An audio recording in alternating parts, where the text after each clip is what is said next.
So, this is my favorite thing that I do all week because really what I get to do is sit around and talk to my friends and find out how they're doing, and I get to hear their history. And this is one of my favorite people in the world. So I'm so happy to be doing this one. BrandMan Sean, how are you? Wendy Day, what's up? I think that we have now officially interviewed each other, right? Yes, it's nice to be on this side. I don't even know what's coming. I know, right? But the cool thing is, you know me and you trust me, so you know it's not going to be some crazy shit. Yeah, exactly. But this is awesome. So you are a person that I discovered online, and I found and still find that we're in the same vein. Like, you really love sharing information with artists, and you're really artist friendly. And there's Yep. so few of us out here. And you and I have been doing it. You were doing it before me. You and I have been doing it for a long time. I've been doing it in real life longer than you, but Mhm. you've been doing it online longer than me. And man, I used to just sit there and watch you like, oh my God, this is awesome. Like, here's somebody that thinks the way that I think and just wants to help people. And we're rare and amazing. And thank you for being you. Oh man, no problem. No problem. This is So what, definitely I'm just sorry, me. go ahead. No, I was just saying it's definitely just me being me. I wasn't trying at all when I first started. I love that. And I remember the first time we sat down at a Starbucks, you said that to me. Like, I don't know why I'm doing this, but I'm doing it. I don't know what comes next, but I'm just going. Yeah. Oh man. And you have completely found your way. So, how did you get started? Like, what was your impetus? Because I don't think you started in the music business. No, not at all. I came from more of the tech and startup space to begin. Always saw myself in that vein. Always saw myself as an entrepreneur, just looking for the idea that would allow me to live and breathe that out. So after college, I was just still in that space, but I was helping my homies on the side who they were in the music or creative space in general. So Mm, I always tell people that we had this group, this collective, and it consisted of not only artists but also DJs, also a guy by the name of Young Juice Guy, who sold juices, and his juices were really dope. They were like anime theme, and man, he made juices like I don't know, man. They would be in the store, the most bougiest level of quality, but he was just selling them at parties, right? But he actually took it seriously, like a crafts person, which was dope. And then another that guy is named Grilled Cheese Poppy, who is now like my a chef. favorite food. Yeah, hey man, that was definitely my favorite food back then. I can't do it no more. I can't allow myself to do it Right. anymore. But there were just these really interesting, creatives that I was working with, and I always saw myself as a creative, but I always was like behind the scenes. Like I've done visual art and was in classes and written film and all that stuff, but I have always just kind of been more of a chill person, and I was just helping on the side because I never saw creative as a career, and not like I actively thought, hey, I can't do that. It just never occurred to me. Music, any type of creative, like I just never thought about it, right? Um, so I was just helping them because, one, we were cool, and then two, my homie, the one I connected with first when we worked at this restaurant called Tin Drum, named Josh, he like pulled me in and he knew I had like a business mind as well.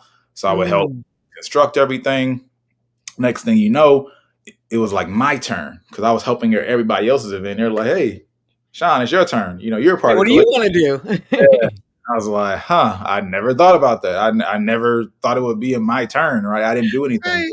So Little did you know. little did I know. If it wasn't for that, I would not be here.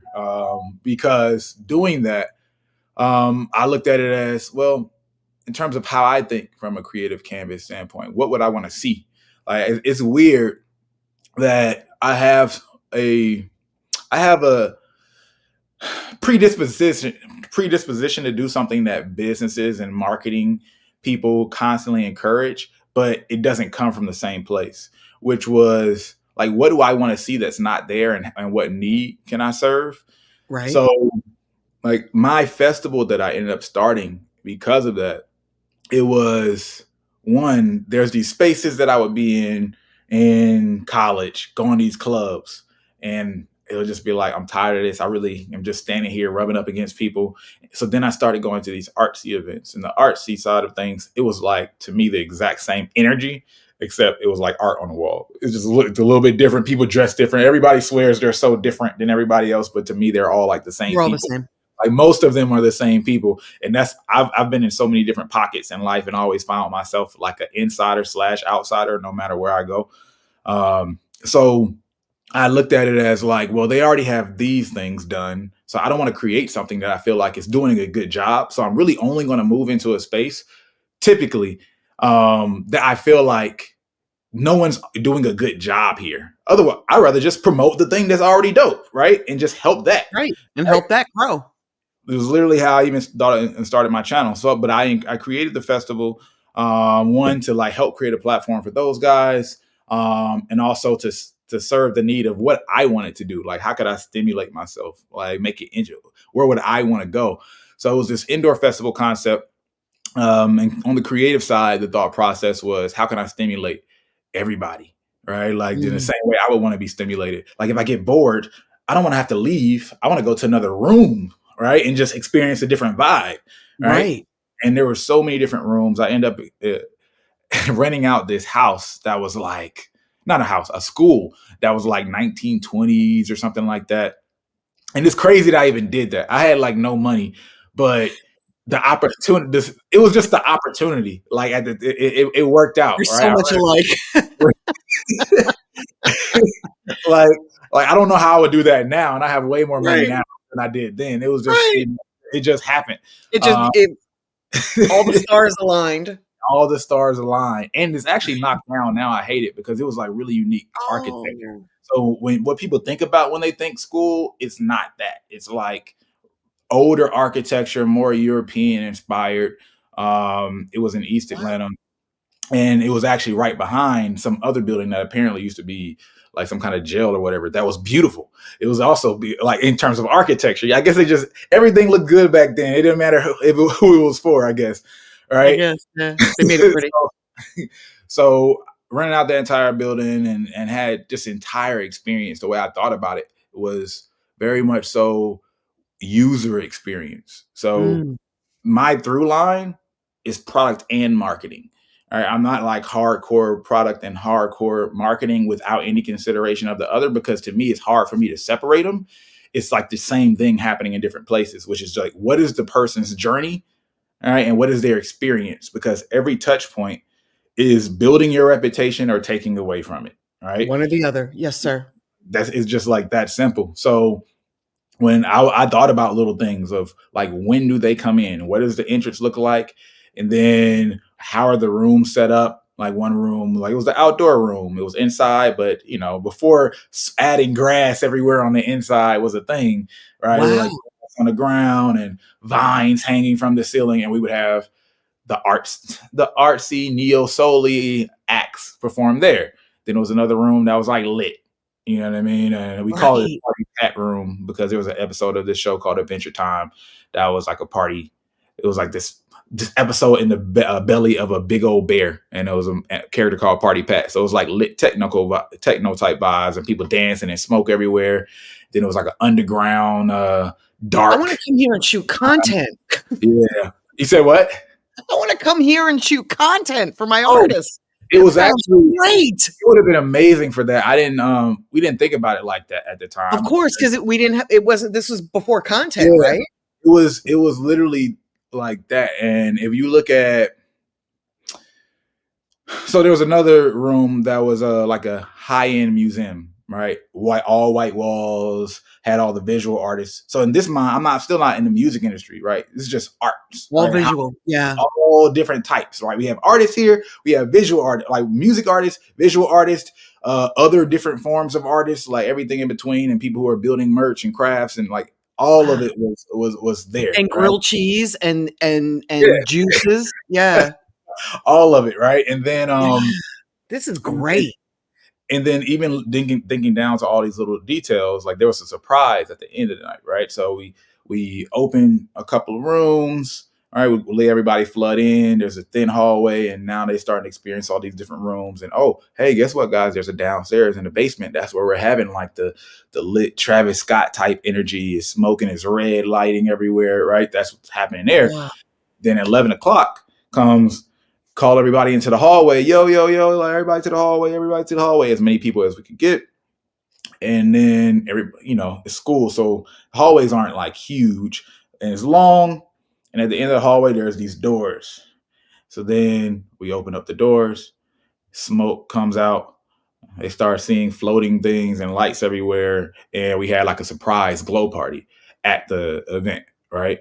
So they come in. Then there's a bigger stage, way bigger, like a full blown auditorium. And now we have like the final performances and glow party. And the cool thing about that was they had no idea. Like the people at the event, they already came and they were elated. This is like the best event ever. But then we're going to take it to another level with another surprise, right? And that was like all thinking about user experience the whole Exactly. through. I can get into so many details, but I repeated similar ideas of it all the way to the last one, something I didn't get to do. So we were going to surprise people and open up and actually do like laser tag. That just ended up being like $500 too much. The budget was like tight, man. Of The course budget it was. it was like me and my, like the only people funding it was me and my homie Josh, who worked at, I think he was working at Domino's at that time or whatever. And I didn't have a job most of these. This was like, I don't This even was know. your job. Kind of. The first one it was because I had just quit. That was my other job. But like the way I approached that and marketed all of it is really the baseline from a lot of my experience and understanding on such a deep level, because I took what I understood from like tech. If you go to a website, what is the user experience, right? Right. And you have the product. Once you're over there, what is the experience? What are people going through? How quickly can you help them stick to the platform? Right. In a real world event fashion. And then the marketing was a whole nother story. Never paid a dime for the marketing for that, but it just was so dope. People kept wanting me to do it over. Yeah. Because it's just different and cool. It was different. It was cool. A lot of people stole from it.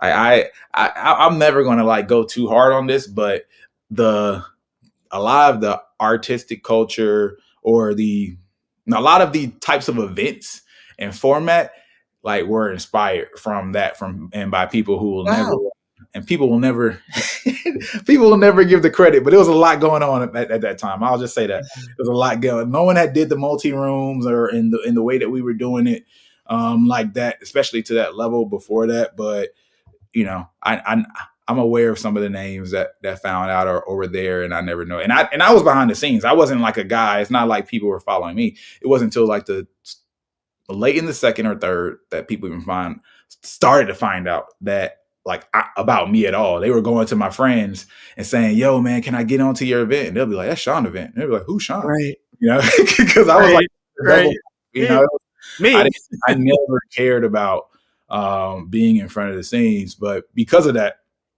music, the artist, we're like, how can I get on the platform? And then how can I get advice? I see how you're marketing. And then now it starts to get bigger and bigger and bubble. And, So genius. the production cost increases, all this stuff. And which I'll get to that. That ends up leading to me like starting a YouTube channel just to give advice. So I don't have to talk to a lot about everybody, because To talk to them one-on-one. yeah, I didn't, I my did the same thing. default is introverted, right? Me So too. just like I remember my now wife, I remember at one time earlier on in the channel, uh, people would be hitting me up, asking me questions. I'm like, bro, like, why do people keep asking me this stuff? Like, and she was like, bro, don't you make videos about this stuff? But I just didn't fathom like, well, Right. why You didn't think it through. want to talk to me and they're asking me questions and help with their life? I'm like, what? This doesn't make sense. And she was Right. like, dog, do you not see it? And I didn't, because again, I'm so used to like, it's just I went me. through that too. And It's like, why are they calling me for help? yeah, Probably because you're giving it away for free on YouTube. right, Oh, right. And it's funny because like between that and then on the other side, on like the negative side, I remember earlier on the channel, There was one like skeptic who it was probably like 6 months in, maybe 8 months. He was like, yeah, he's just giving this stuff free to trick y'all into buying his services or whatever. And that time I literally had no I services. was gonna say you weren't selling services. I didn't do anything. And I was like, hmm. I was like, I was like, should I do that? Like this? You should, yes. The hater helped you. I love it. The hater helped me because I love it. I really was, not looking to make music a thing, right? Like it was like I'm always just giving up the help in game just so I could give the help in game. That's what I would do. Like Okay. being a teacher is a part of my core.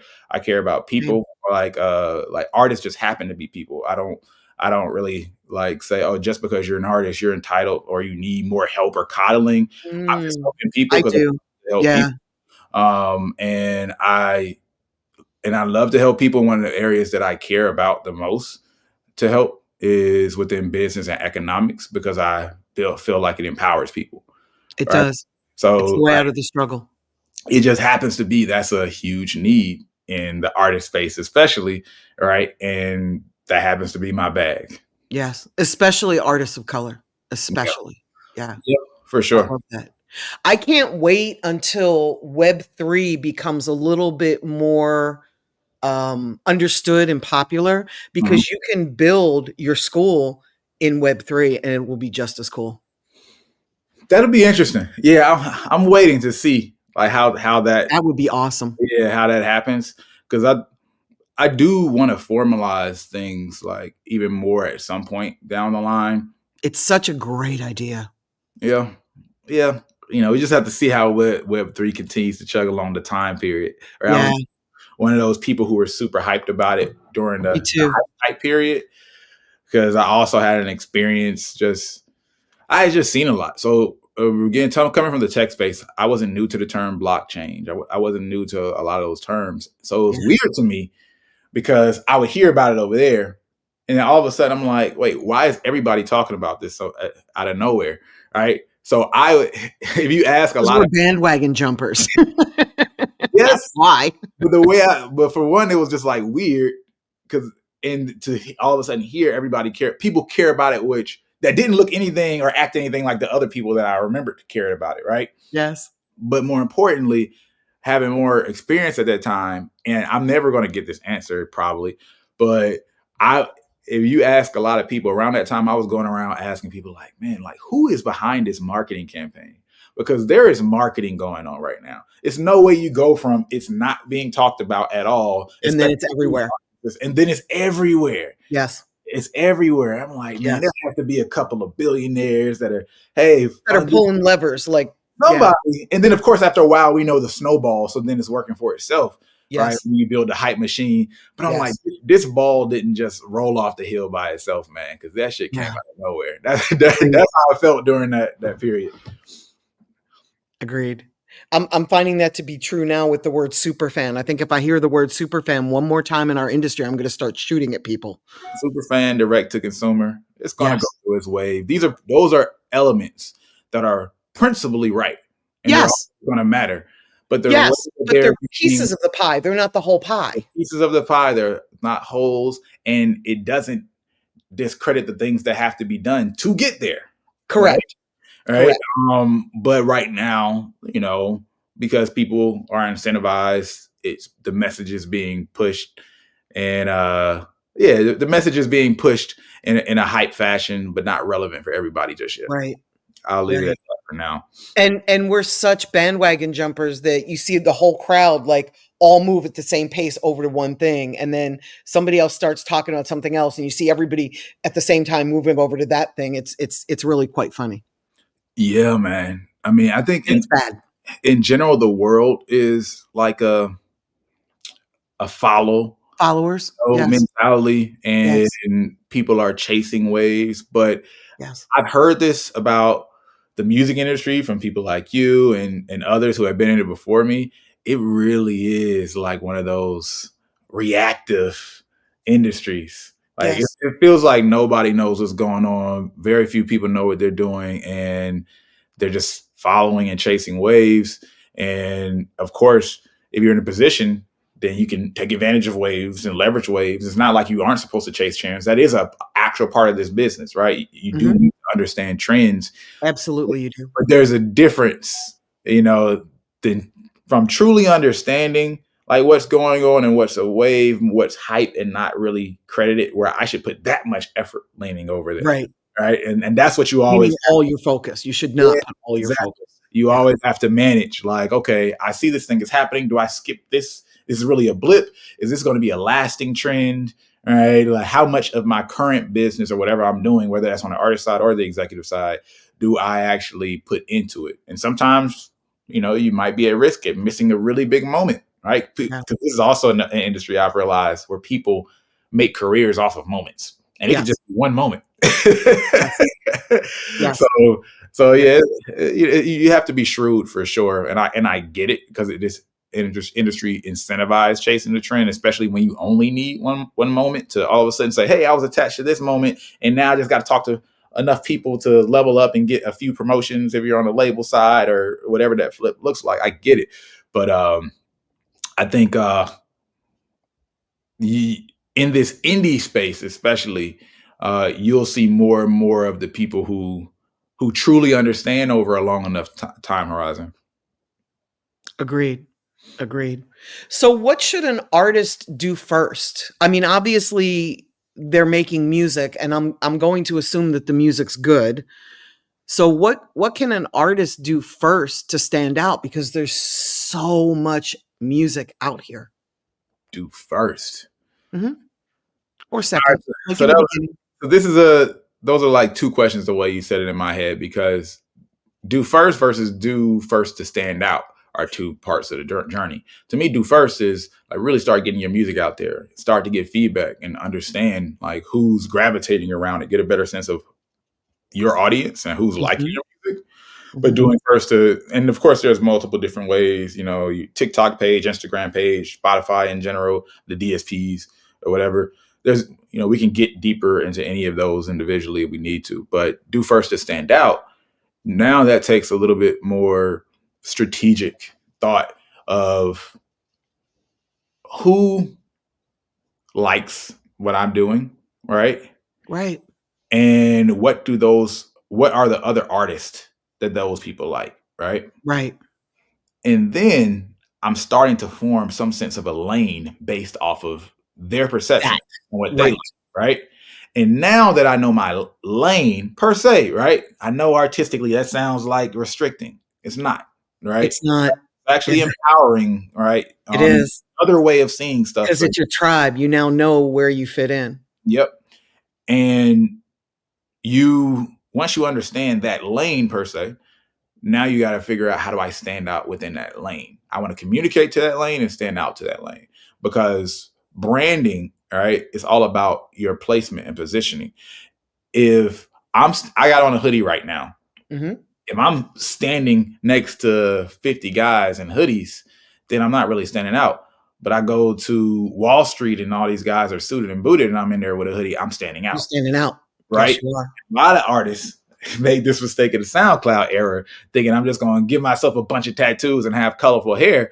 Well, if all the other artists your fans are listening to have tattoos and colorful hair and doing wild stuff, You're then not standing out. you're not standing out. You're standing out to the girl at the grocery store and everybody else there. But in your world, you're just another one of those people in that world, right? So you have to think beyond that. You might use some of those cues to show them I belong here, but you also have to understand, why am I different here as well? Man, that's so important. Why am I different here as well? Mm-hmm. Yep, when I was in school, that was called a unique selling proposition. How do I stand out from people in my lane? Yep. Not just I know how I stand out from the people in the world, I can see how different I am. That's the part that people miss, right? The biggest part is just the relativity of it all, like your position within your position. And that's why I think it's a tough thing when artists don't have a willingness to compare themselves to other artists.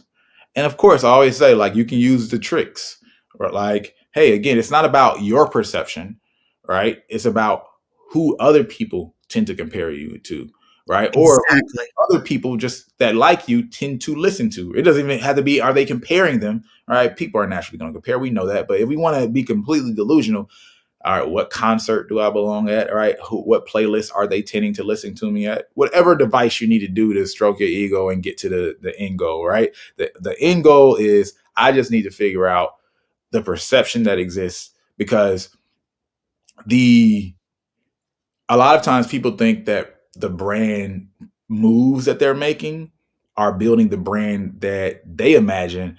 But if you never get the feedback from the fans, you don't realize that my moves might not be communicated right. Like the message isn't hitting. In the same way you're arguing with your homie or your girl or whatever, right? And you could say, I'm saying something, and that's what I said. And it's like, nah, that's not what you That's said. not what you said.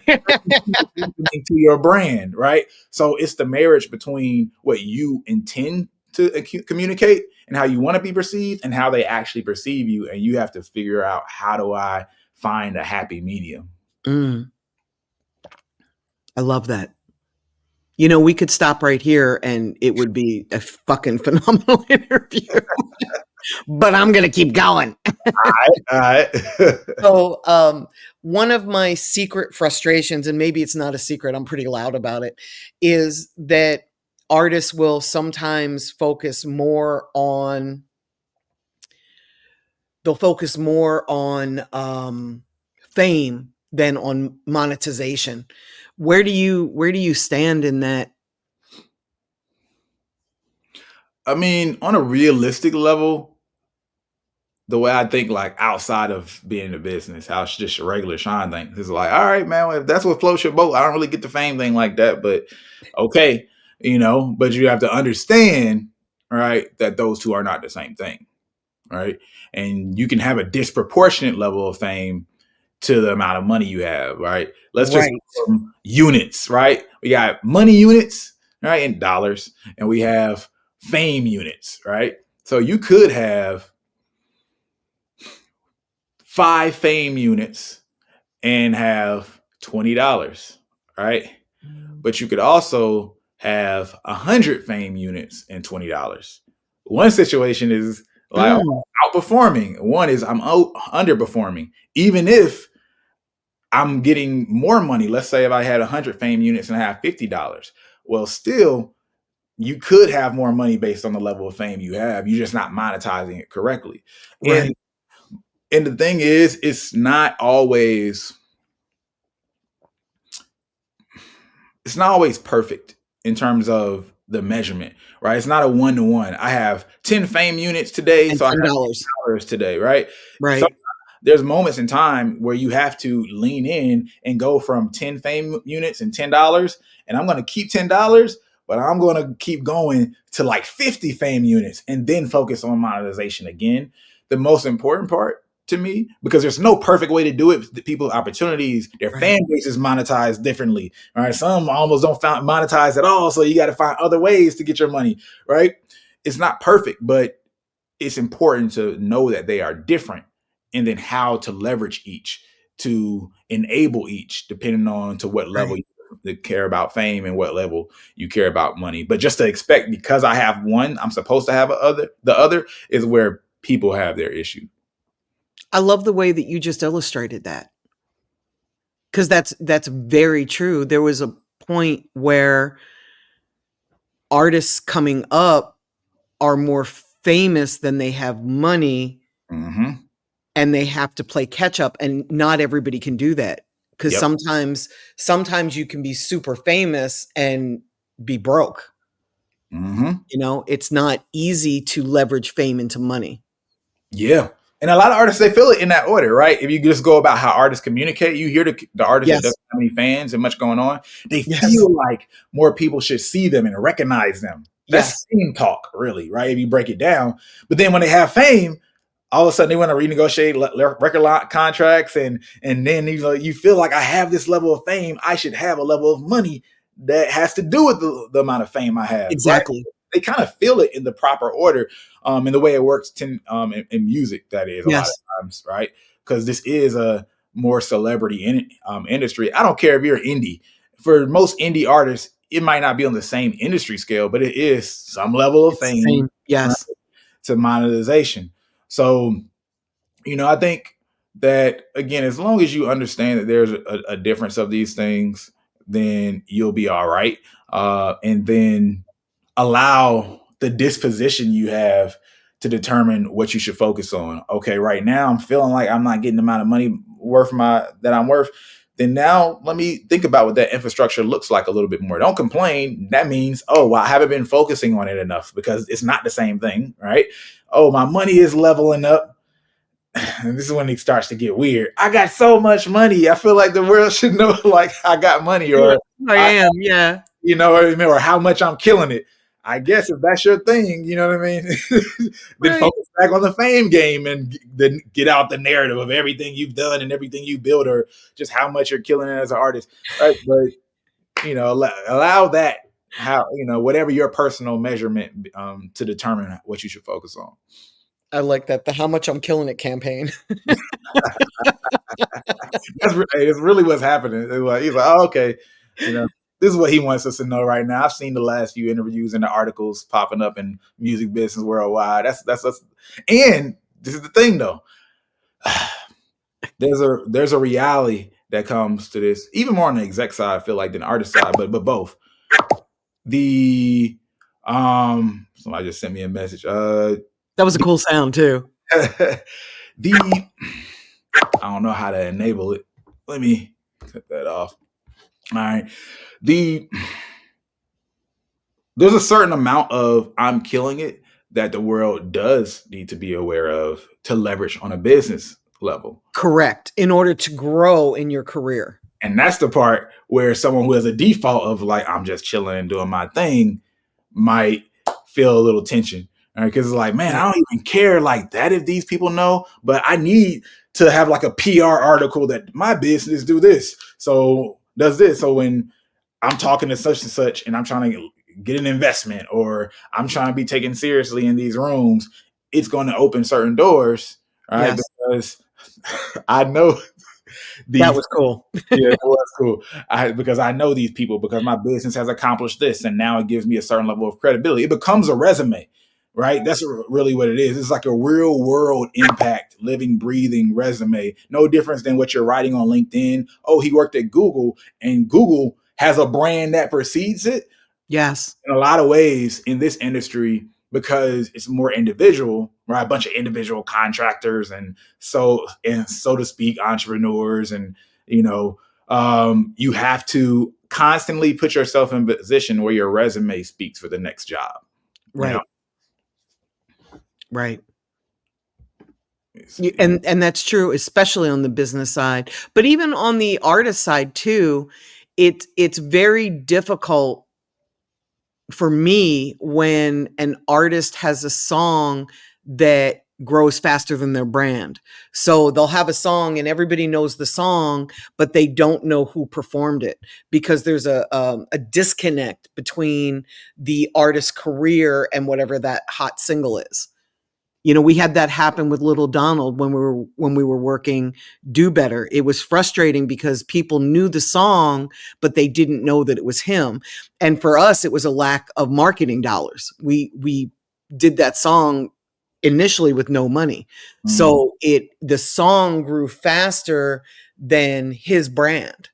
And yeah, people were like, yeah, I love that song, but I don't know him. So the song was huge, and he was getting offers from major labels, but the promoters didn't know who to call to have somebody come perform that song. It was crazy. so you're missing out on money.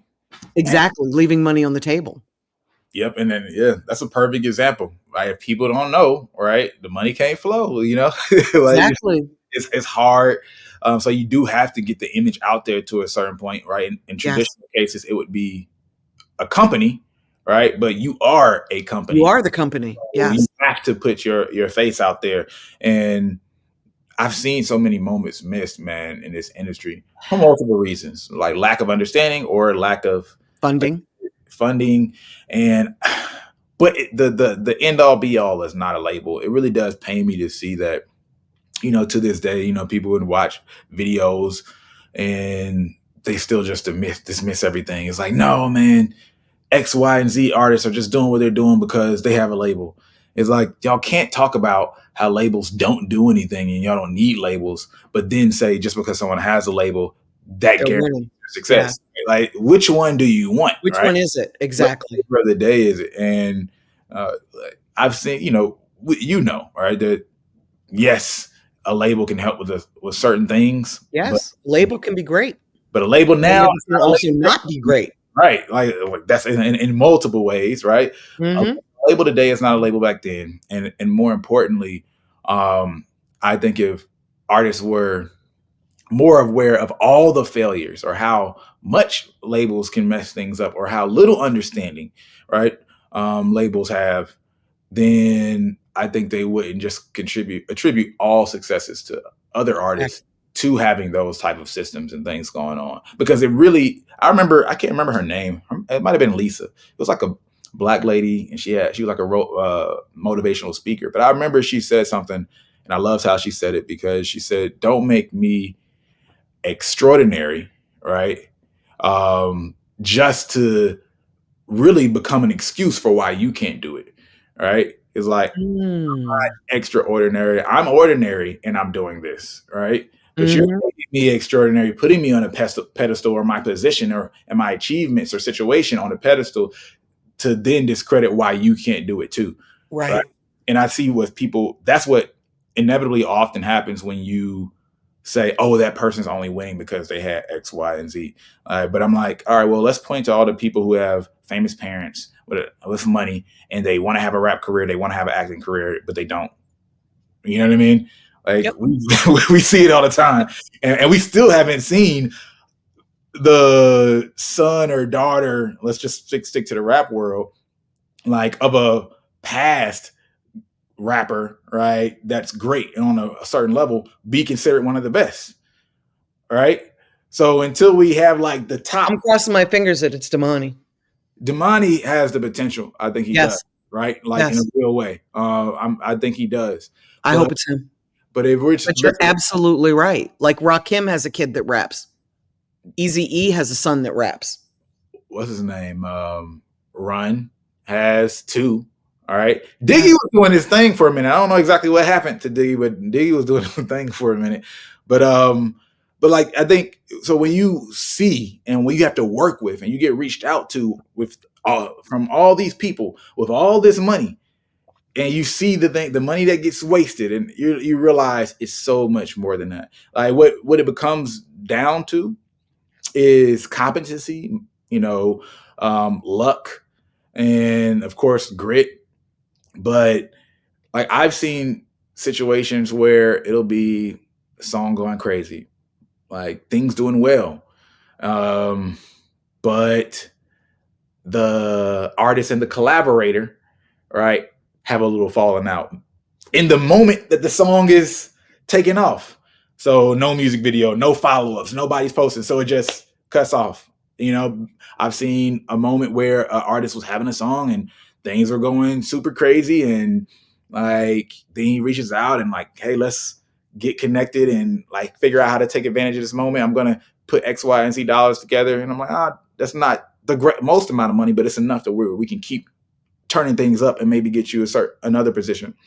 Then he had a lot of life situations happen at once. You know what I mean? Like real life situations from just a lot of stuff. You know what I mean? And it just stopped him from being able to do anything. And people don't understand the sensitivity of a moment, especially your first Right. one, right? So if you once you're in it and you really see and you have enough knowledge to know if this happens at this moment, things are going to another level, but then you see them not happen for very trivial things at times. You know what I mean? Yes. You know what I mean? It's like even beyond the money, you're like, oh, the Yes. competency, the money, everything else is there, and it just doesn't happen. You realize that there's just so much to this. Like It is. it's humans in I a human industry. That's all it is. Yes. And I think we forget that. I think we look at record labels as like a building, but it's not just a building. It's people, Yeah. human beings inside of that building. And it could be your career might not flourish simply because the marketing person can't stand the A&R person that signed you. Yes. Or maybe there's somebody else in the building that they know can go faster with less work, and it's human nature to want to do what's easy, and less time consuming. So Yep. they put their efforts behind somebody that's a tiny push rather than somebody that's a big push. Your team as an artist matters. It could be that your manager just isn't a people person, and they're Ooh. not a good cheerleader inside of the building. Yeah, I didn't seen that. The I've managers, seen bro. that more than anything. The managers. Actually, that's not true. You know what I've seen more than anything? The artist get in their own way. I've I've personally, seen that more than anything.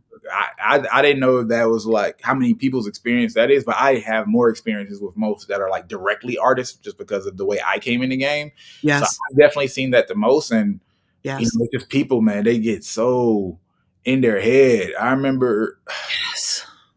even in a recent situation, there was a guy where things didn't work out where I was just like, hey man, like I don't think we should do this.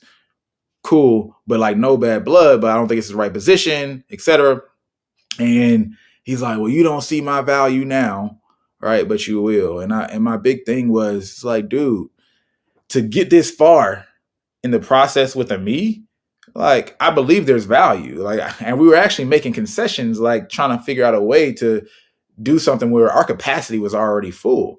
So I saw it's not that I don't see value, but the way you acted after the fact, right, is just like, let's kill this before it goes bad. But his mind, right, is like, oh, you don't see my value. And it's this weird thing because there's this level of hunger and delusion sometimes that it takes to achieve, but it can also be a double edge where now you think the world is against you when it's not When at it's times. not.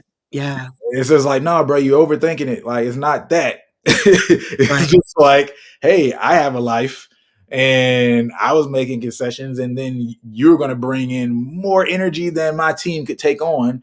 So let's just hold things off. And maybe, I don't want to get too much into the rest of the details in life, but it's just like I've seen situations like that so many times where, artists will be scorned from whatever the position is. Oh, you don't see my value. It's like, no, it's not like that. Or I just got scammed by 5 other people. And now, like, it was just another conversation I had recently with an artist. It's like, oh, yeah, I don't see the value in this. I just had a manager that told me he was going to do X, Y, and Z, and he didn't. And this just sounds like the same thing he was doing. Well, I don't have nothing to do with what That that situation. was. I'm not him or her. Yeah. And my track record looks very different. You know Yes, what it I'm saying? does. Yeah. However, like, it's Just like, because it rained yesterday doesn't mean it's gonna rain again yeah, today. I can't bring that. Sometimes it does, but it doesn't mean it will. But what you have to do, and I always say this stuff because it's how I think about myself and how I try to coach myself up, right? It's like, well, if I did make it a bad decision, that's how I look at it. I take responsibility. Well, I what do made too. me pay this company, right? And they were scammers. How did I miss that they were scammers, right?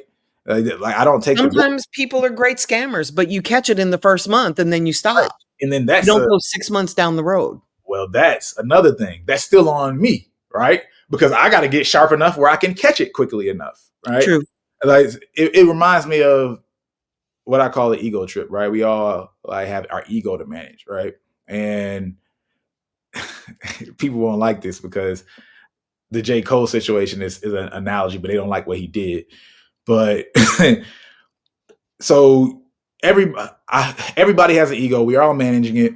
And I've always heard the term ego trip, but one day I thought of it as a literal trip, right? Our egos Oh, can take us on a journey around the world, right? And off base of where we should be, our actual path, right? yeah.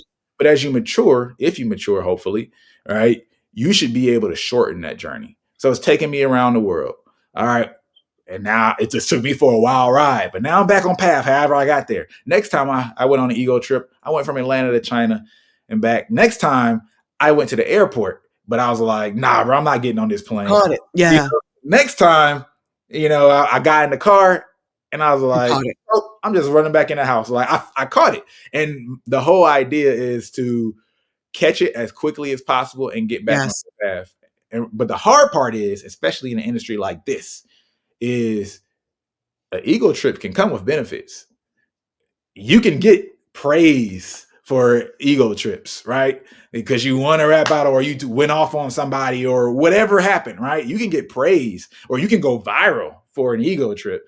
So it's really up to you because that's how people lose themselves, right? It's up to Yes. you to know when you're on path because the world will tell you that you're on path when you're When you're not, not. because you're on a path that they want you to be. You're their entertainment, Correct. right? They don't Yeah. know. They want you to yeah, they wanna be entertained. Yeah. Exactly.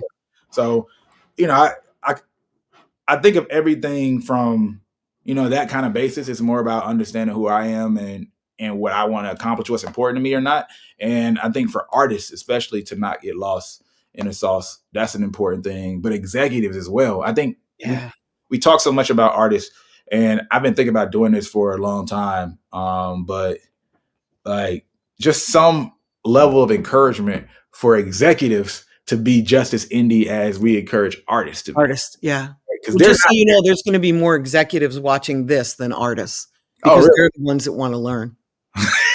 Artists very rarely wanna learn. There, They there's just a wanna be tendency famous. there. There's a tendency there. But yeah, it's just like, I mean, me, it's not like I don't want to act like I mastermind anything, but yeah, but because of the way I came into the process at the timing I came in, I've never like been an employee at a label. I mean, I also have Neither. like a level of just, I just don't like working for people in that Yeah, way, that capacity. yeah, Because I know what my particular path is. But like the point is not that you shouldn't work for anybody or a label. It's just understand that like to build your own thing and in this new industry, really being at a label, I found out in this industry, it's not the worst. But if you go to other industries, there's like you have the Google, the tech companies that are more cutting edge, and then you'll have like a Georgia Power, right? And if it'll pay well, it'll be great, it'll be comfortable and more stable. However, if you ever end up outside of that position, boy, you have to catch up to the real world because the real world moves a lot faster than those companies. And the people who've worked for us, like at our agency, that had to grit their teeth in the wild, they find it to be pretty easy. You know what I mean? When they get to the label system, right? yeah. Less demanding, more money, right? More benefits. Great, Absolutely more right? money, But the more other way benefit. around, it's a huge adjustment. So, Yes. at the More very, memos, more meetings, oh my God, more stress. meetings. Oh my God, the meetings. Mhm, Like mhm. I can't with the meetings. Like, but like, so I definitely encourage, like, if you aren't, even if you are in the system, like, have your own thing like going, so you can at least grit your teeth and keep a pulse of what's going down, because that's what Yes, the whole system is trying to do anyway. Like, because we're in the wild, it's like, all right, we have an institution that can leverage what's going on and we figure that out, but we have to figure out what's going on. And usually it has to go through a few iterations before that I can figure out that it's worth doing, because I move slower and I don't want to invest everything in the wrong direction. Me and my partner, Corey, when we got on the TikTok, we would always joke about the timeline. It was like, yo, bro, we got about 6 months, all right, until the labels start to figure out like this is a real thing. And then yes, they start to invest, and then they're gonna come saturate the market, influencer prices are gonna go up. Like, we knew. So we were moving with that level of aggression because we also because you knew. that this wasn't an always thing. You know what I mean? Yes, yes, yes. So one of the questions that I wanna ask you is a question I get asked all the time, and and and I'm hoping that your opinion's a little different than mine, it may or may not be, but Let's see. can an artist do this with no money? Up front, Yeah. do what? Create success in the music industry, create a career in the music industry just because of their talent without having any money. I think yes. Awesome. Tell me why, because I don't. All right, it's with some caveat though. It's not gonna sound as crazy, but Okay.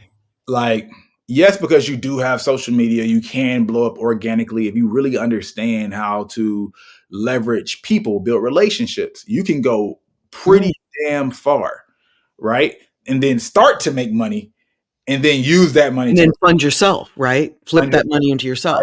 Or Okay. leverage what you have to get a deal and things like that. So it puts you in a position where you can go a lot further.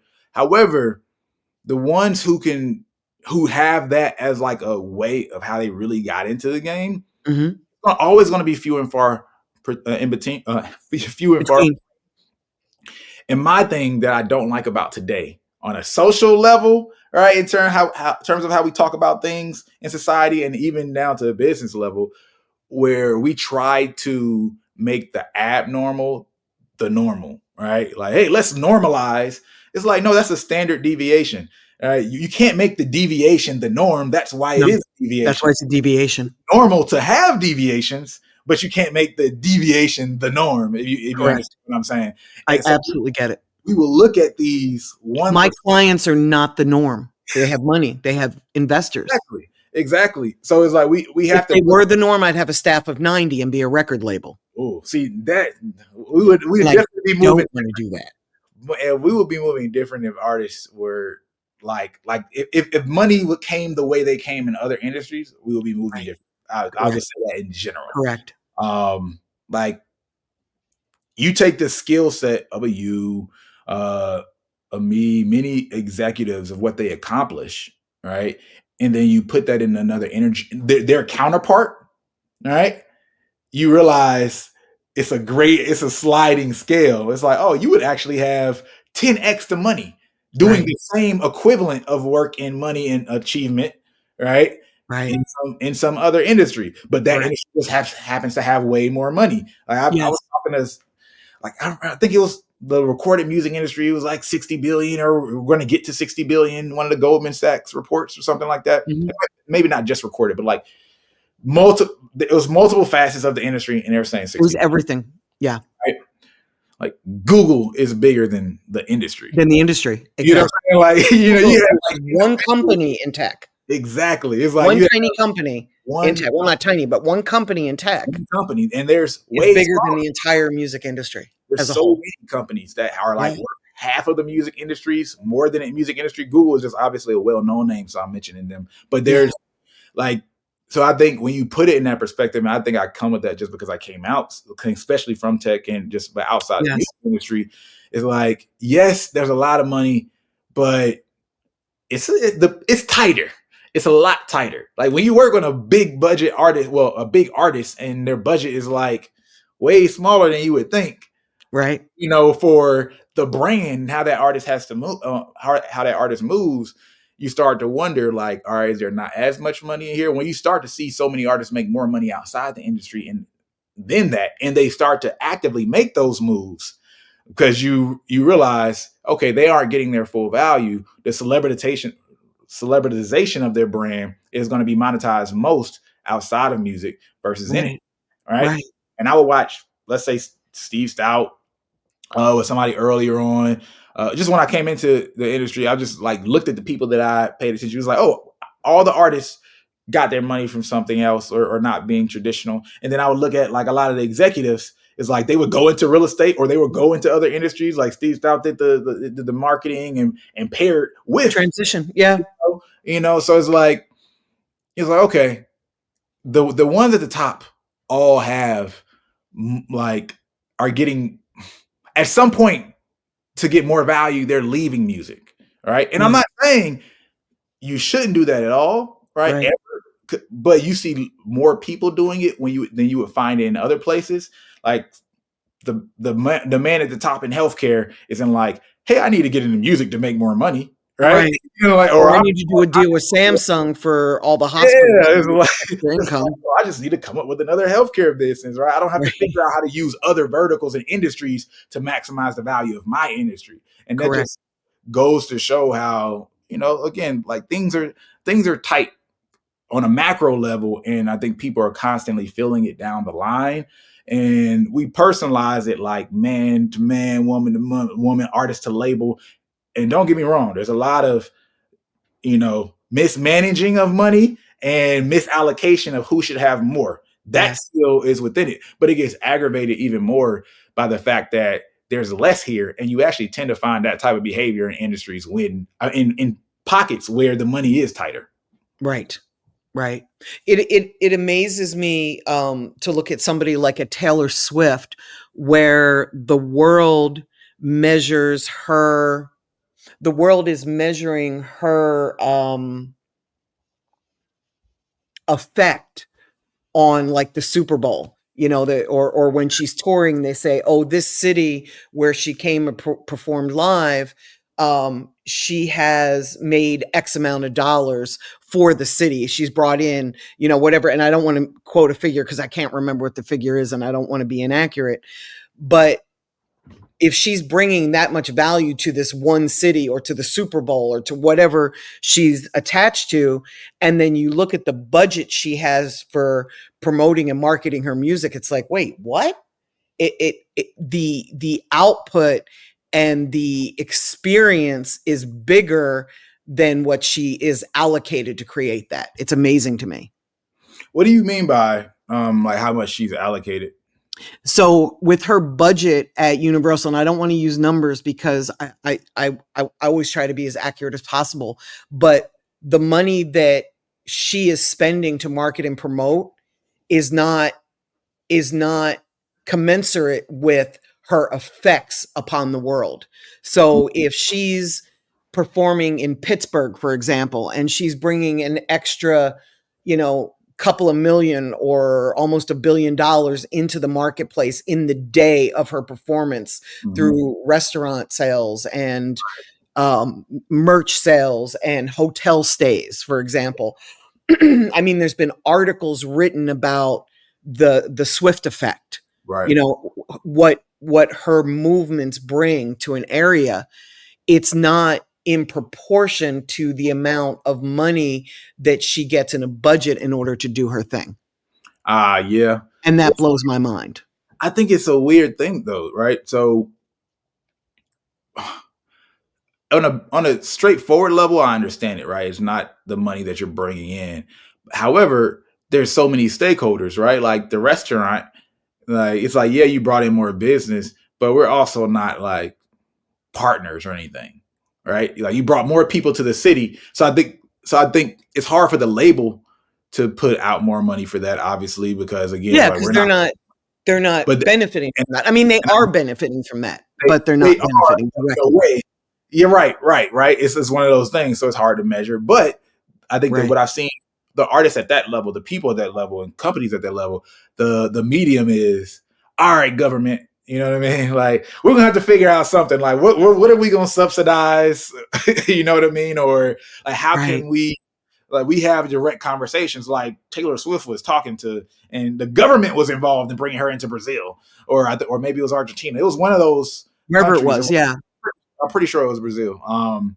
But like that's a whole nother level of leverage, right? It's like when, all right, bro, I'm bringing in so much value into so many people. Like we got to figure, the government has to get involved because I know I want to get it and I need the treatment. All right. So I'm sure she's getting the treatment, and because we even, what is it's something else that she just did? Oh, she put her music on TikTok. She was the first artist to get her music back on TikTok. I didn't know that. But to me, Taylor Swift is like Michael Jordan in this degree. And a lot of people are gonna kill me when they hear that on a service level, or if that was like just a regular clip. That's why I actually changed how I said it. But this is what I mean by that. All right. You remember how Taylor Swift didn't have her music on Spotify, and she was fighting with Spotify for a period of time, and then she finally got on it, right? Yeah, I know Beyonce and Jay-Z had their own platform and they were going that direction, but the way Taylor has moved consistently was similar to Michael Jordan has for years since the 90s, where he owned his own likeness, where the rest of the league did not own their own likeness. Did not.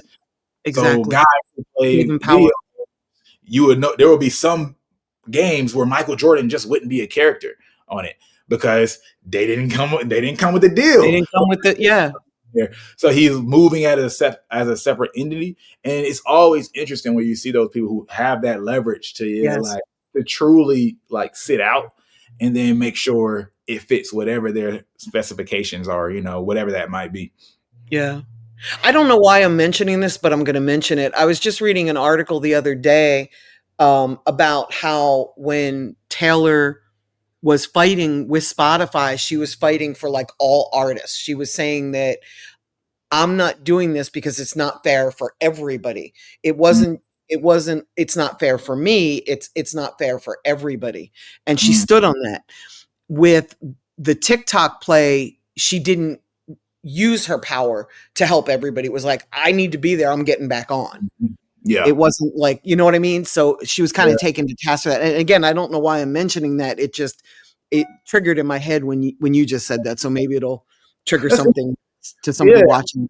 I didn't even think about that. I didn't either till I read it. I don't think a lot of artists will give her credit for thinking about it for all artists, or at least trying to on the Spotify side.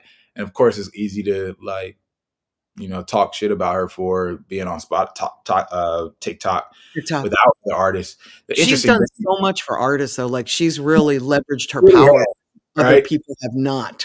And this is another thing, that kind of gets me about just people. This is more people in general. It's not, I don't want to say artists, but there's a lot of Right. people where, like, because I do videos, right? I would love to give you just what I believe is the most helpful information in the world at all times and how exactly you should look at it. But let's say being on a YouTube, well, I know you're not going to be interested in it. You're not going to click, and then nobody ever is going to see the videos. So if I talk about a Taylor Swift, which I've done a video or two, just because I'll do something just because, like, if there's something for you to learn here. I've noticed there's a lot of artists who, because of their genre, they don't understand that they can learn from an artist in a different genre, or I because learn more from other genres than I do from hip hop because 'cause we're followers. check this out though, and because as a, a male, I can't watch a female artist and learn from her. Right? What? It's a yes.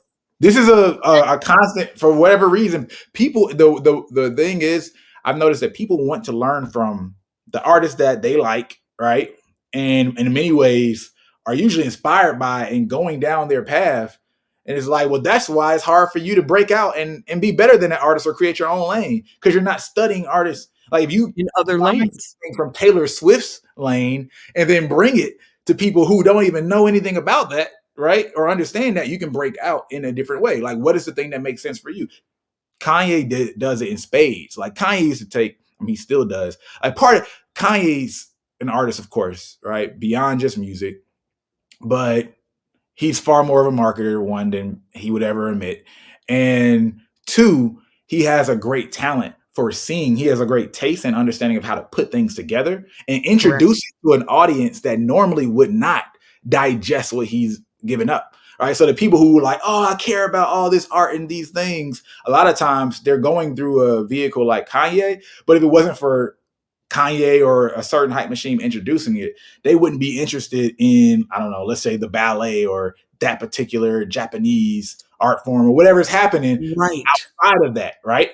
And like, but that's a thing. You can be that person that shows people the world through you or different pieces. And that's why artists talk about references, right? Beyond just like a reference track in music, right? It's like, my reference is the world I'm experiencing. And oh, I was inspired by the dress I saw that young woman wearing that day. And somehow I applied it to the album artwork or just the song. That was my inspiration. Like, and you're taking all these different textures. Like if you find like a visual artist, like as I said, I came more from visual art as me on a personal level.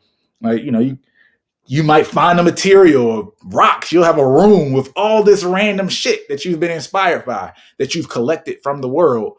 And now it's Right. time for me to create my work.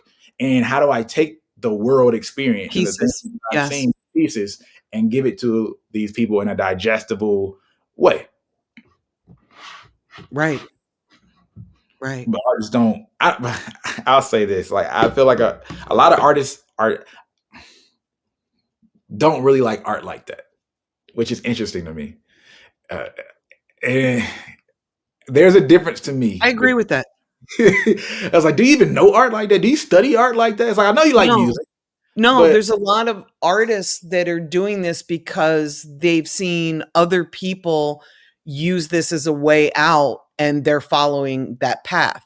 So they grew up seeing, okay, my way out is sports or rapping or selling dope or pimping women. Okay, of those four things, I can't play football. I don't want to be a pimp. I don't want to go to jail. I'm going to rap. It's a default choice instead of a path of passion. it is, and I know a lot of people complain about that, but I'll prefer that path than what I've seen some other people do when they got to their last choice and they said, "I'm going to be a teacher." It's like, no, teacher is not what you want to do. As like, I just Not need it. unless it's inside of you. Yeah. It's going to Yeah. destroy generations. And some people, even now today, we're seeing people do that when they choose, I want to rap, and then I want to rap don't work, or I want to sing and I Yeah. don't sing. Oh, I'm just going to Yeah. teach other artists and not really know how to talk about either. So, Exactly. You know, I but see people in the industry do that too. It's not just rappers. I see a lot of people jump into music because they think, okay, I don't have an education and I can make a lot of money here. So they jump in and they just start like trying to collect money and they follow a path of greed and they're just like knocking people down and taking money from people and yeah, destroying their brand because they think that that's how this works and it's not. yeah, it sucks to see that. Like when It people does. It does. How long understand. did it take you to start making money in music? Because it took me 6 years. I mean, till I made a dime doing what I do. It took me 6 years. It wasn't that, Wendy. We call this the new generation. Yeah. I was I was. It probably took me. Uh, all right. I guess I need to think of a clear starting point. So, like when I decided I want to do this thing for Yeah. real, and I Yeah. want to, it only took me probably like 3 months. Wow, that's awesome. That was But fast. but That be was really fast. let me clarify what that looked like. All right. So remember, I was building out my channel, Yeah. right, and not thinking about doing any business, and that was like almost a year. Um, Okay. and then, through the inspiration of that guy I referenced earlier that was hating and said he has services and all this Right. stuff. And then I start seeing people ask me, "Hey, can I talk to you? And can you do a consultation call?" So when I say my first money, it was like, Hmm. okay, I do a call with you, and then figure Beautiful. out like, okay, $50, like so Yeah, whatever. That's what that's I'm what talking about. that's what it looked like That's at first. beautiful. And then it was interesting because again, it's my like always understanding where my path is and what I'm rooted in. And I just didn't like the feeling of it. One, I would be talking to people, and then I didn't know what the hell happened afterwards. I would never see them again. I didn't know if I was helping anybody, and it was I like don't like I that either. always want to have some sense of like helping impact, right? That's there, better or worse, right?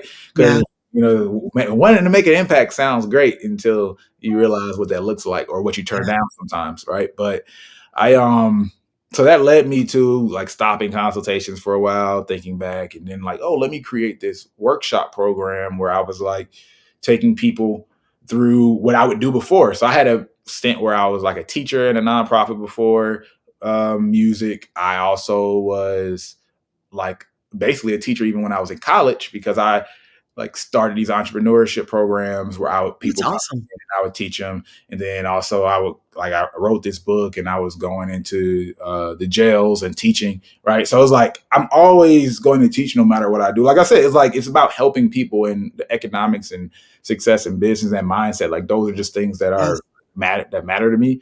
It's also So the best way for us to learn because if we can turn around and teach somebody what we know, it reconfirms the knowledge to ourselves as well. exactly, that's the fastest way for me personally. Fastest way. Because it forces me to go just deeper, just way Yeah. deeper, right? Yeah. Because you got to answer questions. And I would say, oh yes, when I created the workshop, that was like I think it was like 5 6 weeks, and I would meet with the exact same group, like cohorts, like a legit class, right? Mhm. I literally built it off of the system where when I was in a nonprofit, and we were successfully like taking people through workforce development and preparing them for their jobs. We got them like to make more money than anybody ever in their family where we were pulling them from to Right. in a stable position in like 6 months to a year. Amazing. So I saw that system. I applied that. I did that for a while. And then I was like, well, what's the next thing? I never wanted to start an agency. I was so against starting an agency. I was so against starting an agency. If it I wasn't remember. for my partner, Corey, I probably like never would have started it just because I was like, well, at least I'll be in it with somebody. That's for one. Like, Right. Right. that It's funny. was like one of the I'll have biggest. some help. Yeah. and two, he was like more inclined to than I was, like just from a natural standpoint. Even though I was doing some of the same things, it was just like, how long do I want to do this? I could just go to tech, man. Like, I was all early on. I was like, how long do I want to stay here? Because I could just help people for fun. Like, I wasn't, trying to make money from it. But the biggest reason, especially if I was going to, I wouldn't have continued doing the channel without starting an agency, because I knew I didn't want to be a manager, but I wanted to always be pulling for something real. Yeah. I can't just read blogs or watch other people's videos and then like talk about it and consistently do that. Like, just the way my mind works and me knowing what I know, like me knowing the truth and what I actually want in the long run, I was just like, that just doesn't feel good to me, because I Right. want real success, not just to be a YouTuber or get some views or something like that. Right. So I was like, all right, let me go into the trenches. And then, obviously we were able to do a lot of cool things, a lot of great things Yes. through that vehicle. And now I feel like, it's not like we're done, agency's over, but I think we've accomplished the primary things that we wanted to accomplish through it. Mhm. Now, how can we leverage the infrastructure we have? How can we leverage our knowledge to do other things and new things?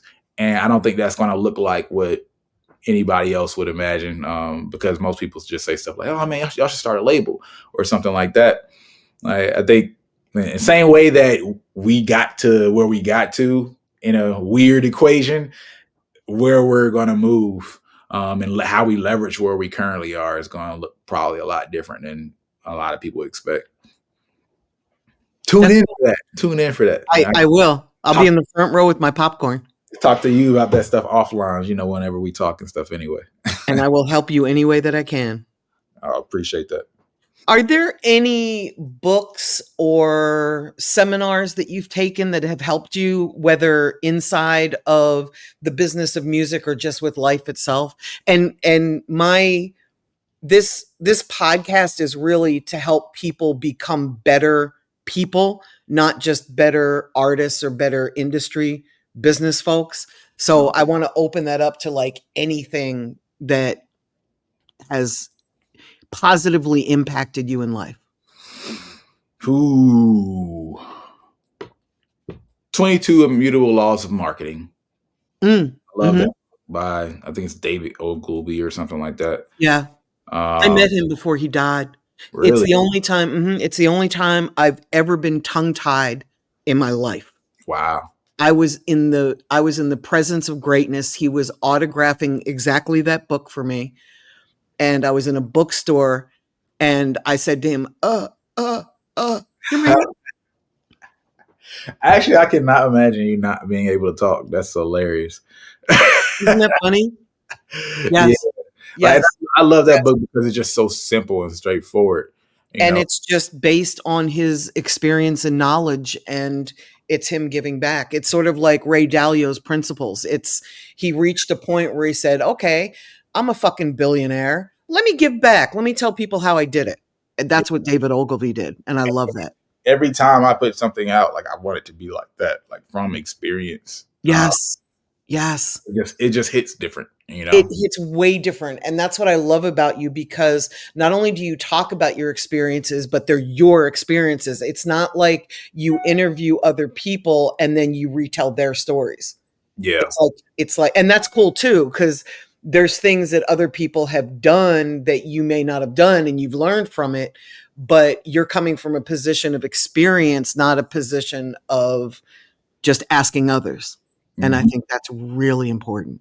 Exactly. I'm going to write a book. Like, I'm going to do my music book to Yes.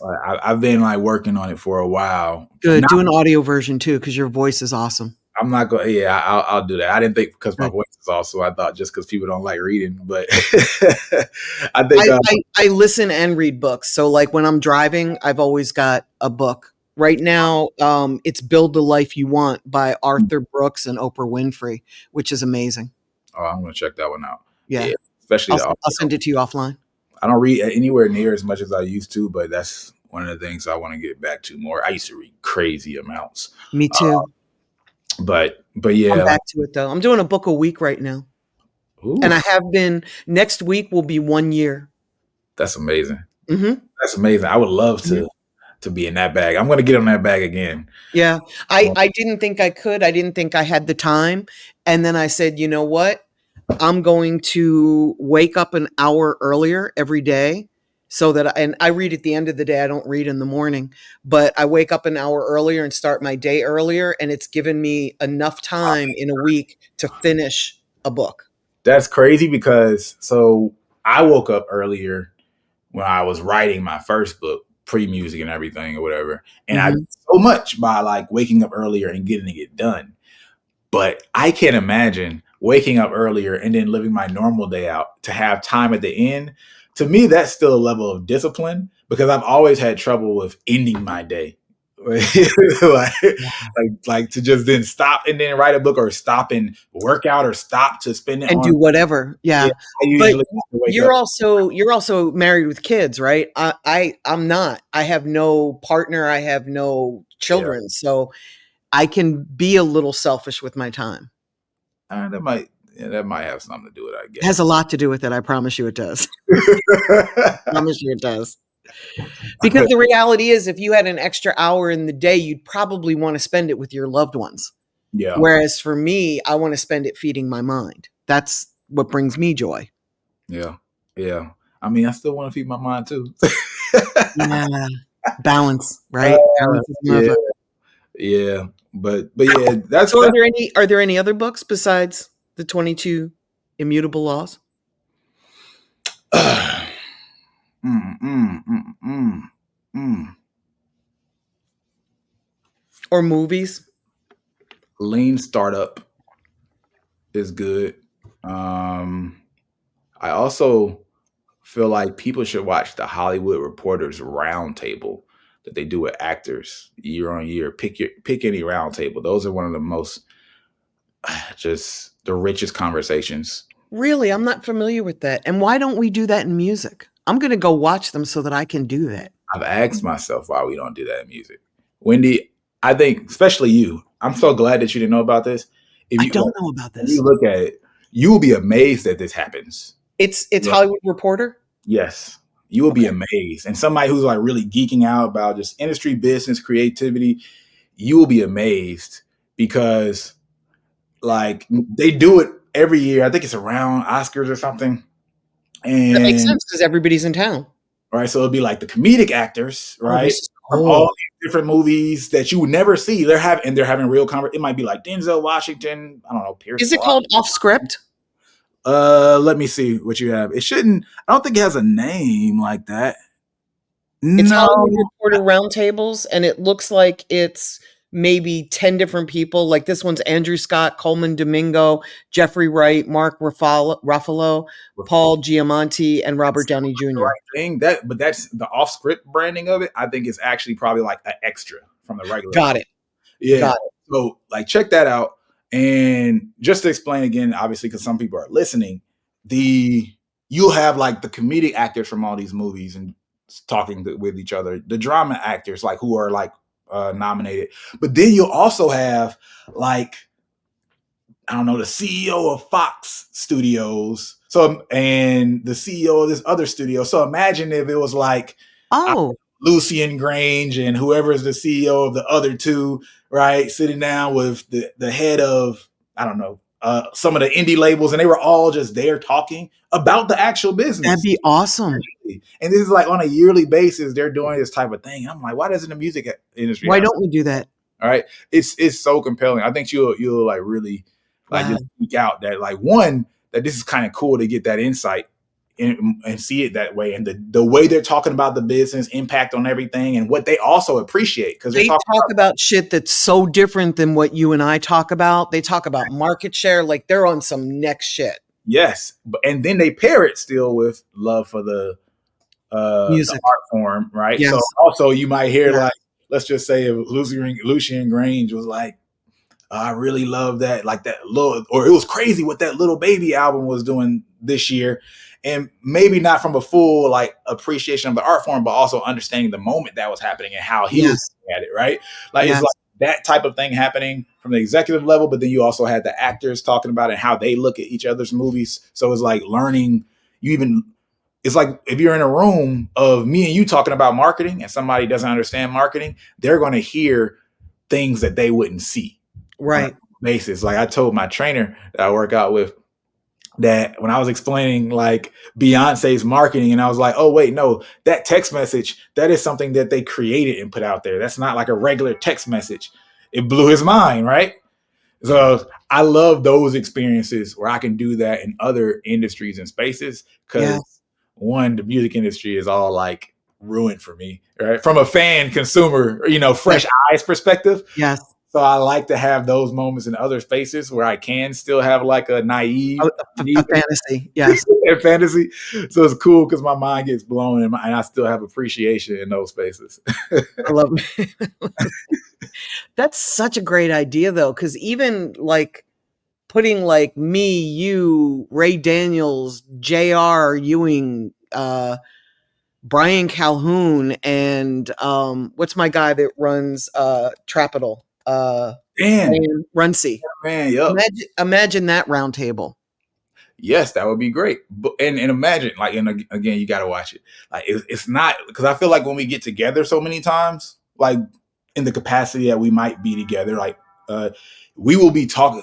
We will be talking about like advice for artists. It's not really the conversation we're having from a conversation that how we talk and see things. Like even this podcast is more like our normal conversations than, let's say, if you're on a regular channel and then like, well, what do you think about Instagram and what artists should do on Instagram? So it's really like really more for artists to watch, not us and how we think. Correct. But Correct. in that conversation, and it was actually like the shit relevant to us and how we see stuff.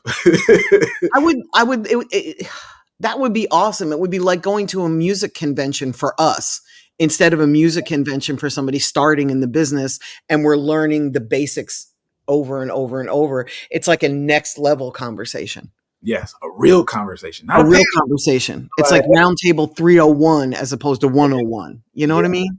man, that would be super cool. That would be super cool. It I'd would be always cool. thought about doing something like that in different capacities, but it's, it takes a certain level of leverage and willingness, and it hasn't been that important to me. And I don't even know.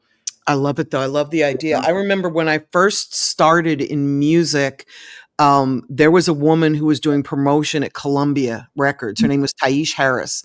And it was when Nas's first album dropped. This is how long ago this was. And she started dinners.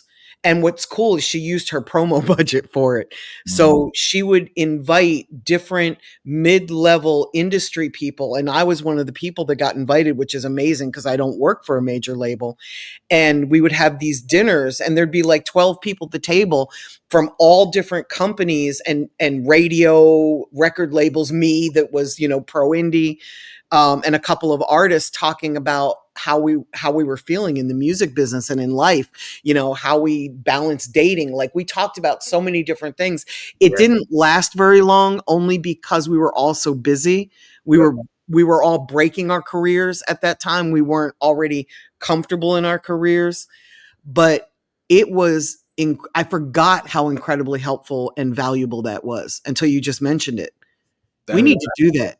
Even if it's just like once a year or once a half year yeah, for all of us to get together and just sit down and just have a dinner and talk. that would be cool. That would be cool, and not have to be about anything in particular per se. If you know what I Yeah. mean. Or I wonder if I could pull that off. I think I can. you could probably pull that off. I think I can. Yeah. I think I can. I don't know if my leverage in life is there yet, but you could do it. I I I think that you could. I would need partners to help me though, because I don't have access to like everybody. Like Yeah. I can't just call P from QC and say, "Hey, come do this." Yeah. See, but then the key with that kind of stuff is you also got to, keep it intimate, you know, Yes. as well. Just so. And keep it all at a certain level, because if there's too many underlings that are going to be pushing up on whoever that person is, Right. you know what I mean? Like they're not going to want to do it. Got to be a comfortable space. You can have Yes. It has to be a safe space. for variations in pockets because that's where the value comes in. You're That not is here. exactly where the value comes You in. don't want to hear the exact same conversation that you're having all the time anyway. No, That's your role. no. So you definitely want different roles to be there. Yeah. But yeah, it's something. But yeah, that'd be cool. Hey, I look forward to watching that video whenever you drop that. Yeah, You you'll should probably drop. be sitting at the table, so, you'll absolutely be sitting at that table, so. Oh man, I wouldn't turn down that invite. But I yeah, love that. yeah. This is I don't know. Well, one, I want to just say, I don't know how much time we got left, but like this is one of the coolest conversations that I've had on a podcast because obviously when I get invited on a podcast or something, people are usually like, what do you think about marketing trends for artists or what's next for TikTok or something like that? Yeah, And it's like, man, there's so much other stuff. I'm not even interested in there talking is, about that. You know what I mean? there Of is. course I I can. I figure that they can watch all of your videos to get all that stuff. That's why I didn't go down that path when I started to, and I asked you, what can an artist do when they're just starting out, and can they do this with no money? I stopped there because you've given it all. What I Yeah. really wanted to do was show people how normal you are and how regular you are, because they can be the next you. Who doesn't You see think what I'm I'm saying? normal? Well, you're not normal because you do this for a living, so that tells me you're a little touched. But the point is that you're reachable, you're open, you're a regular human being that followed a path. And I loved the story at the beginning because it showed me that you take risk. And one of the things that I've learned in the 8 million books that I've been reading is that the most successful people are comfortable being uncomfortable. And Mm. that's kind of like my new bandwagon pitch. Like I was at Lincoln Center talking to a bunch of kids last week, and that I was supposed to be talking about negotiating a deal, which I did talk about, but I left them with, if you want to be successful, you got to be able to take risks, and to take risks, you've got to be comfortable outside of your comfort zone. You've got to think outside the box, and you've got to be able to not just have an idea, but actually step and move it and run with it. And you Mm. started this by talking about that. And I Yeah, love that. that definitely was a risk at that time. Probably to Yes. some degree too young and naive maybe to recognize all of the risk, but Thank God. I'm Yeah. definitely pretty analytical where I knew I was taking a risk and hedging some bets and like counting down like I need to do X by X period of time. I think Yeah. like the way I But you look made at it it, happen. like beyond you do need to be able to take risk, but a lot of times risky moves only appear to be so risky to people on the outside who don't know as much, right? Right. So Because I there's fear. feel right. Well, it's fear and also I'm so certain about, let's say, all right, I'll say TikTok, right? That was this kind of real world case study. I didn't realize how early I was on TikTok until other like executives and people in my space like you would tell me how early Yeah. or say stuff You were like, early. hey, I didn't commit as fast as you did, right? Yep. But You were for me, early. J.R. McKee was early. You both early as and, fuck. Yes. and JR mentioned like I think he like saw some stuff from me or whatever. You did. But for me, I didn't see it as big of a risk because of all the stuff I understood from tech Mm-hmm. and growing platforms. I was like, this is crazy. Like, I know exactly where this is going. And it hit like certain checkpoints of how I would measure Right. companies I would help them go to market and on the VC and startup world. And then I did a couple of campaigns, and the impact was crazy.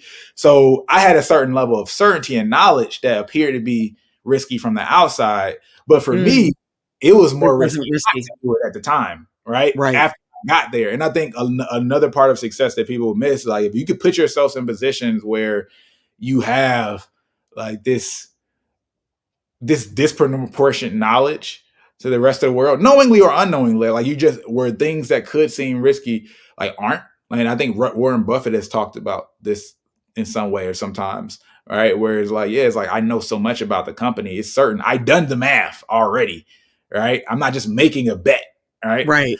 Right? So if you whatever that looks like from your side of the fence and whatever your position is in the industry, where like you might say, oh yeah, I took a big risk not being on the label, leaving my label position. But that's a risk if you do it with very little knowledge. But you might also be somebody who have really analyzed it, has some experiences, and you're like, well, I don't know. The labels are getting all their information from like the indie side Yes, of things. from our world, yes. Hire these people, and then the labels are changing their makeup. So it maybe is actually more risky to stay in here traditionally, right? And not Yes. build my own leverage and things like that. It's really how you look at it, and also having enough information sometimes to like take the perception of risk away. Right. And to take the leap of faith. The leap of faith is like that's that last part that's still just gonna Mhm. come from you. It's like you can have all the answers, you can have all the wise people telling you whatever, and yeah, but you still got to take that move. That And, step. and I think people like us, right? And I think it trains you in the music industry as well, like entrepreneurship, music industry. Like there's a lot of default or pseudo entrepreneurship. You have to get accustomed to that over Right. and over again. Otherwise, it's hard to survive. Whereas, like, I know I need to be moving somewhere. I know trends are going to change, right? I know this isn't going to be there always. So, how do Yes. I dip in and then continue to move and not miss whatever the next thing is? Because I know complacency is going to kill me in this particular industry. So, you know, and then it feels a lot less.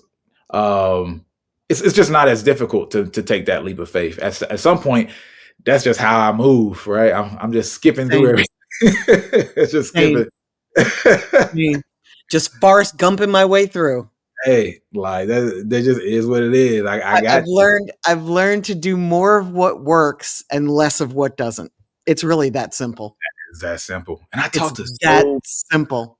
I talk to so many people who haven't even taken the first leap yet, and it's now it's Mhm. so foreign to me, you know?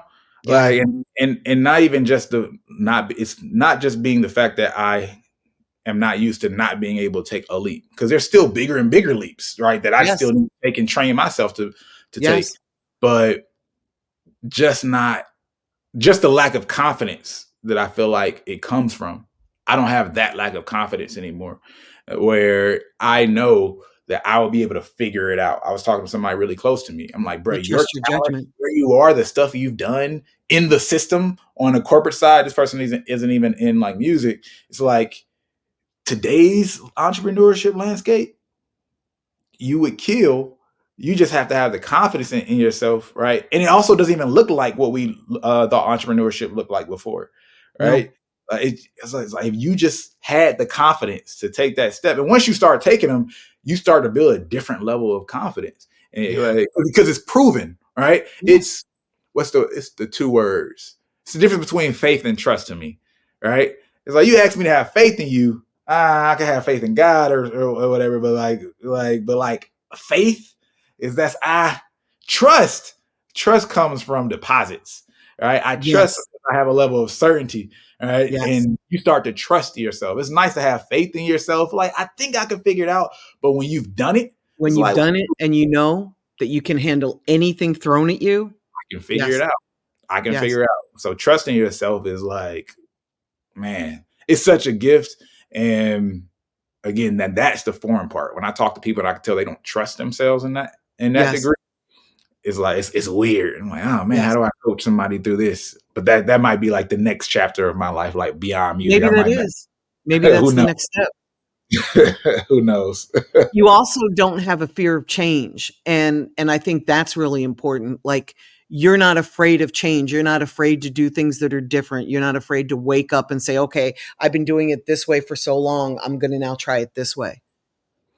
Yeah, yeah. For me, it becomes And math. most people fear change. That's why I'm pointing that out, because I noticed that about you early. You don't have a fear of change.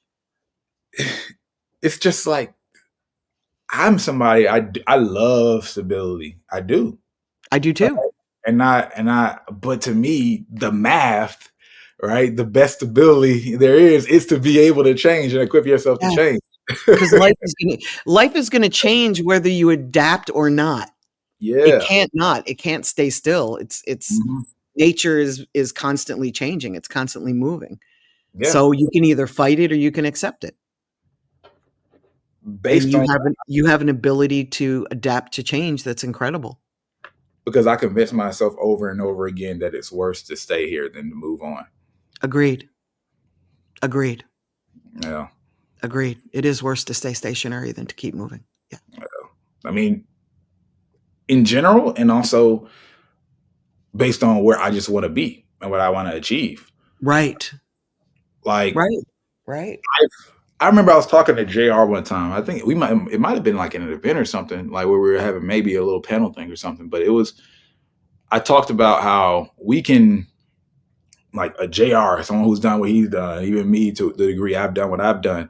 You go through these iterations and you have these failures. People always talk about that, right? You know what people never talk about? They don't talk about the successes that were failures to them, right? Mm. It was a success. However, my our ambition says this isn't enough, right? And if I stay in this particular model, there's a ceiling here, and everybody else Right. is like, "You're doing great," but now no. It's like, dang, that path didn't go as high as I did. I did it. I killed it. The world even applauded me for it. But nah, I don't want to stop here. This isn't enough for me, right? So Right. that could look like anything. It could be a job where you're making $200,000 or 100,000 or 50,000. It could be you have a agency. You could have had one artist, but now you want to pop another artist, or you might not even just whatever it is, right? Only you are the personal. You're the personal measurement of that.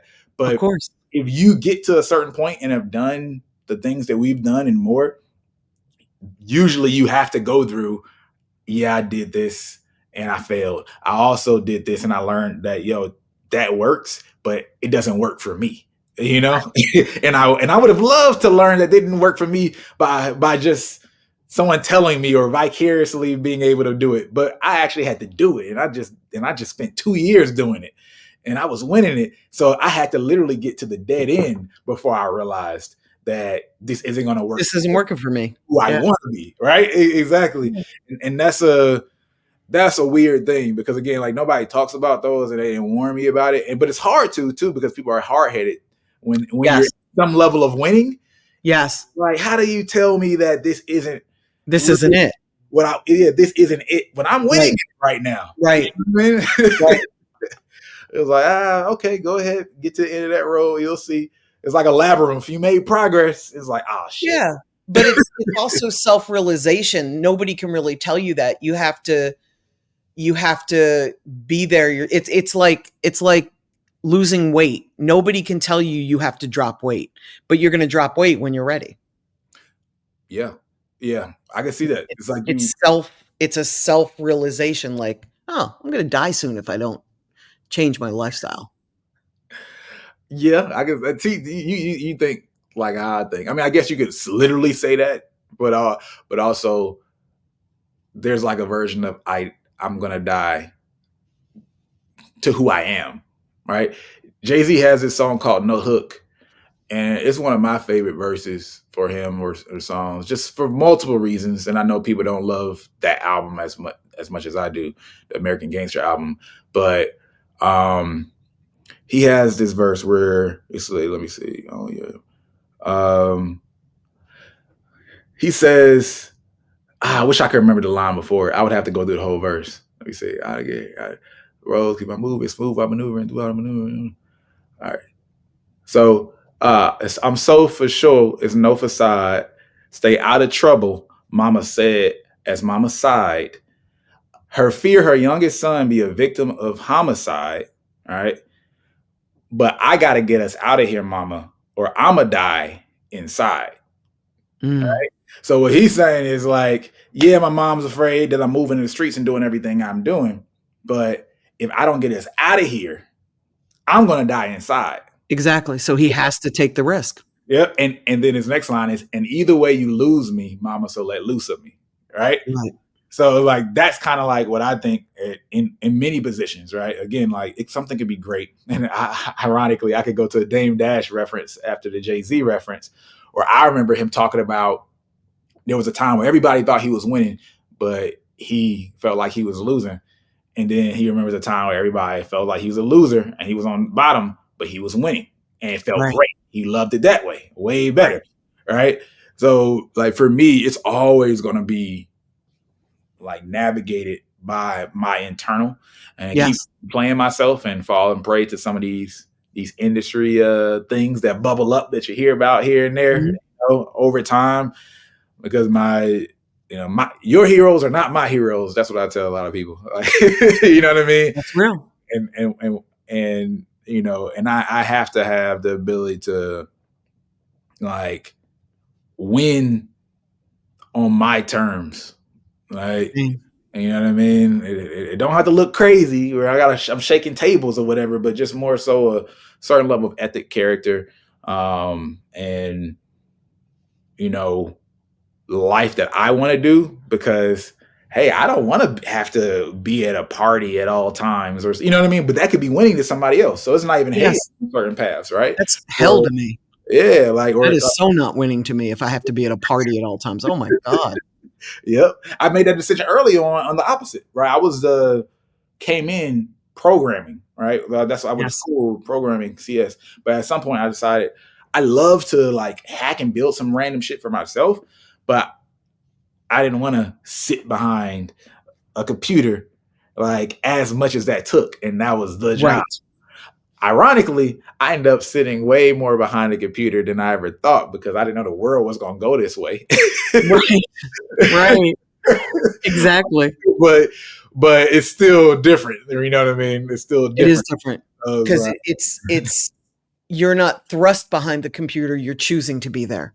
You gained freedom, but you're kinda sorta had the same outcome in a way.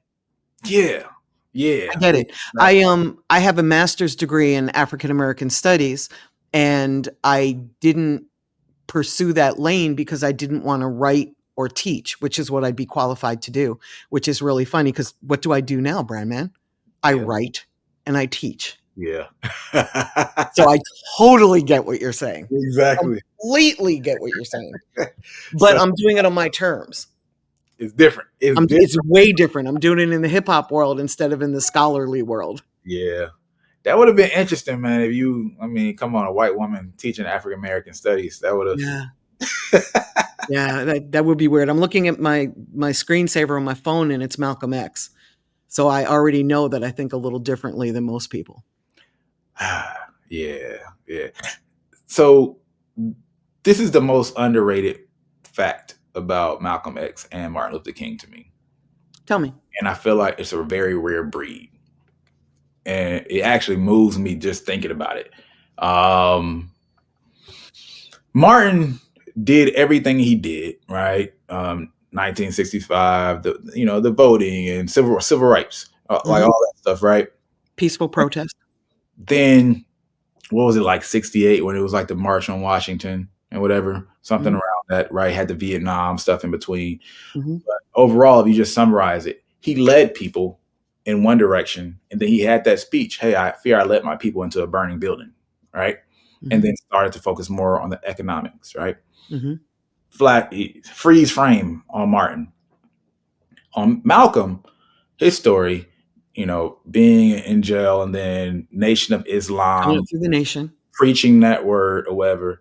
But then the dissension when he traveled and then saw the world differently and said, "Hey, this is limiting. It's more than what is being communicated in the Nation of Islam." Mhm. Right?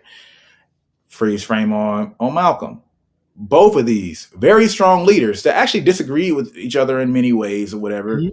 but many ways came closer to each other and met more in the middle near the Near end. the end of both of their lives. What I find so appealing that's such rare and shows legitimate true believer and true character is that they had a direction, whether you agreed or not, and led people with a legitimate platform. And when they got to a certain point in their platforms, they both took a left turn, Mhm. said And that admitted it. it's more, and they admitted it. And admitted it. No one was asking for this. They would have been good without it. And I don't think people Absolutely. acknowledge how hard that is and how true and to character that is. Mhm. And you could agree or disagree. I know there was some polarization, especially around Malcolm X, the way people feel. But for someone to go there and not for their greater good, it was to their detriment in both cases, Yes. right? To Yes. do something like that is just so rare. And just you bring Yes. up Malcolm, like that's one of the first things I ever think about when I think about those two. Like, of course, all the other things, the great things they did, but beyond, like getting beyond it, beneath that, there was like true character in the middle. I always think like, yo, that shit's crazy, and I don't see that many people doing that. You know, I ain't putting no names out there, but it's just like, yeah, I don't I see feel you. that. I don't I see I feel you. that. Oh man. But I This has love been this has been an awesome conversation, and it. you have been extremely generous with your time. Is there anything that I didn't ask you that I should? Nah, we're good. We're We're good. good? You know, we can always talk another time on your platform if you want to or whatever. But yeah, I would love that. Yeah, I don't want this to be the last time we do this.